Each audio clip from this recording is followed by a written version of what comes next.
Bonsoir Raymond Domenech. Bonsoir. L'OM fait sa révolution, un nouveau propriétaire américain depuis lundi en opération séduction, un nouvel entraîneur, Rudy Garcia, depuis aujourd'hui. Raymond, à votre avis, est-ce que les supporters de l'OM vont enfin pouvoir croire au rêve américain de Frank McCourt ? C'est la première étape et je suis vraiment heureux et content que la première étape pour essayer de construire un club, ça soit de prendre un bon entraîneur. Ça ne veut pas dire que Franck n'était pas bon, mais l'idée, il était bien par rapport à ce qui se passait à ce moment-là. Mais pour redonner de l'impulsion et pour redonner une part de rêve aux supporters et croire que c'est à nouveau possible, oui, il fallait quelqu'un qui est médiatiquement, qui ait une reconnaissance, qui ait réussi quelque part, et c'est le profil de ce qu'ils ont pris. Donc, oui, il a réussi à Lille, il a réussi à l'étranger avec l'AS Roma, donc son pédigré parle pour lui. Mais est-ce que ça peut suffire et coller avec l'OM qui est si particulier ? Ah non, c'est la première étape. Après, la deuxième étape, le PSG, pour réussir, ils ont investi, ils ont acheté des joueurs de haut niveau. Pour réussir, ça ne se fait pas comme ça du jour au lendemain. Il ne va pas arriver et transformer l'équipe. Il pourra avoir une solidité s'il a moins de blessés, s'il n'est pas de suspendu, s'il arrive à trouver une stabilité derrière. Cette équipe peut finir dans le premier tiers du championnat avec Passy de la même manière qu'avec le nouvel entraîneur. Donc, alors les investissements, on va y revenir Raymond, mais d'abord les qualités et les défauts de Rudy Garcia, c'est quoi selon vous ? Ah non, ses qualités, c'est que c'est quelqu'un qui a peur de rien. Pour Marseille, c'est bien, c'est quelqu'un qui... Quand on réussit à Rome, on se dit derrière on peut aller un peu de partout, il n'y a pas de souci. Quand il était à Lille, on dit c'est un petit club, un club familial où tout va bien, où il n'y a pas de pression particulière. Réussir à Rome, se dit il a passé un cap supplémentaire. Donc pour aller à Marseille maintenant, je pense qu'il a tout ce qu'il faut pour pouvoir assumer ça, cette capacité à supporter la pression. Qui était à Rome 1000 fois ce qu'elle peut être encore à Marseille. Donc, alors, c'est la première étape. L'AS Roma, il a fini deuxième à chaque fois, les deux saisons, donc c'est très bien. En revanche, sur le plan européen, que ce soit avec la Roma ou avec Lille, ça n'a pas marché. Oui, c'est plus compliqué. Il y a d'autres clubs qui n'arrivent pas toujours au même niveau. Arsenal fait 8e ou quart tous les ans. Manchester, malgré les investissements qu'ils ont faits, ils n'y arrivent pas. Il y a quelque chose de plus pour les clubs. Lille, c'était quelque part en Europa League, en Champions League, c'était un petit club.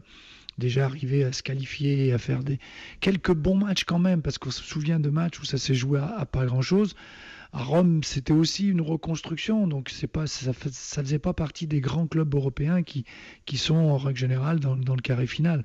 Donc on ne peut pas faire de parallèle entre ses compétences et les performances des clubs en Champions League dans les clubs dans lesquels il était. Ce qu'il a réussi à faire, c'est à donner à des clubs une vraie ambition et repartir sur de nouvelles bases. Ce qu'il avait fait à Lille, ce qu'il a fait à Rome, c'est identique. Alors là, l'ambition, l'OM en a, le nouveau patron, Frank McCourt, les affiches. Il veut devenir champion de France.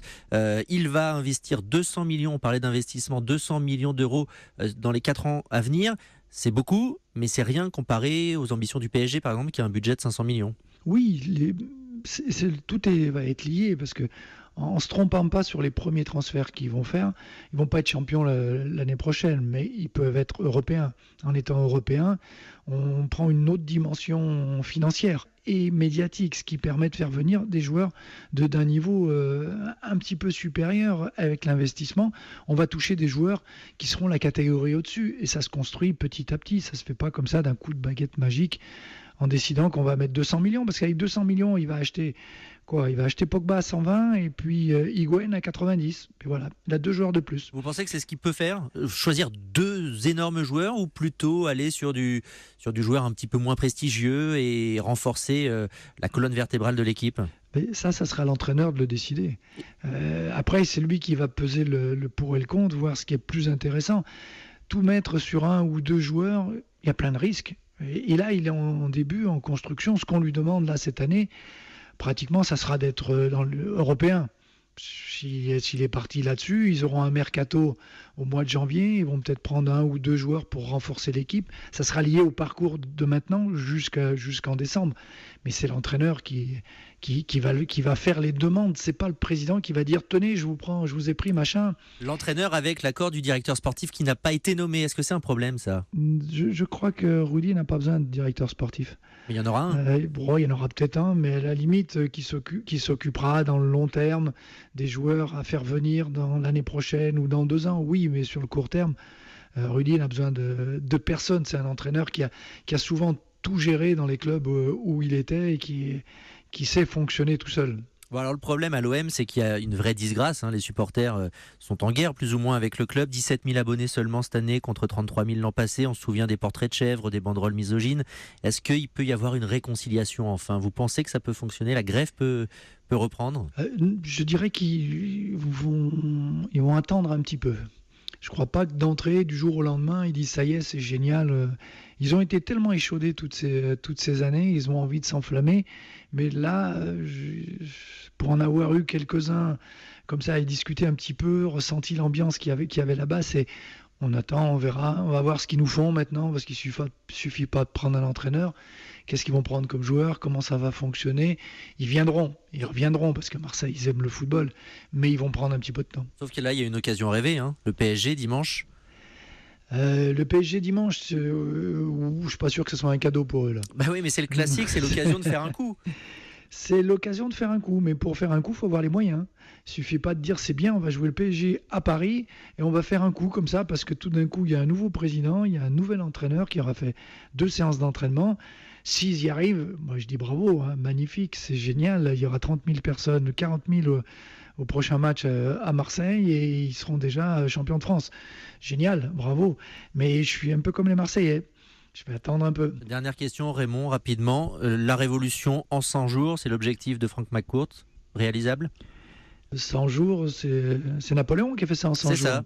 Il a fini à Sainte-Hélène. À peu près ça. Je ne sais pas, j'espère. Honnêtement, c'est bien qu'il y ait un investisseur comme ça qui vienne, qui ait des moyens, qui donne cette impulsion. Marseille est prêt à s'enflammer. Qu'il y ait un concurrent à Paris, à Lyon, à Monaco. Pour le football français, c'est une vraie opportunité. Il ne faut pas la laisser passer. Et j'espère de tout cœur que Marseille et M. McCourt et Rudy Garcia vont réussir. Merci Raymond Domenech d'avoir été notre invité ce soir dans Europe Nuit.